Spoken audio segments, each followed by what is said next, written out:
Hi everyone, Darren here, Raider Express, Fort Worth CDL School. We're going to do another slow cooker recipe for you while you're on the road. This one's off the Express Cooking book that's currently on Volume 1, and it's on the website at raiderexpress.net. This is going to be an easy one for you. It's a pasta dish. We're going to do chicken tortellini. So we're going to start off with our basic slow cooker. Cooking bag already in it, and we're going to take, you can either get the fresh that you can buy in the deli area of your store, or you can use the dried ones. We're going to use dried. This is tortellini with cheese in it. We'll drop them right in. On with that, we're going to put cubed chicken. You can use fresh chicken, you can use already cooked. You can find chopped up in the deli section at Walmart up by the front of the store. Kroger has it, Albertsons, whoever you want to go to.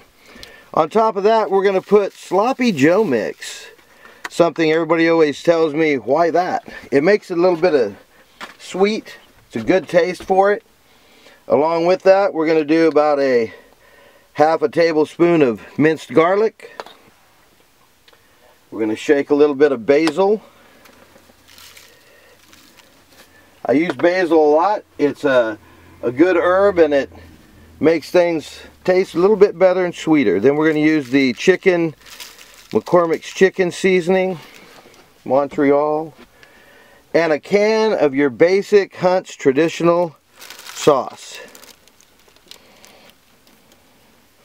If you want to add water, you can, but you don't need to. Once we put that in there, we're going to stir it up a little bit. Get everything mixed together, get your sloppy Joe mix mixed in. Doesn't take much. Now this, since it's a pasta dish, it'll take about 2.5 hours on medium. If you want to cook it real slow, I wouldn't do it for more than 5 hours. It'll start to dry on you. If you see it start to dry, you just add a little bit of water. So once you're ready, we'll put the top on again. We'll clamp it down. We'll put it down here so that it doesn't fall over underneath the bunk, and we'll plug it in.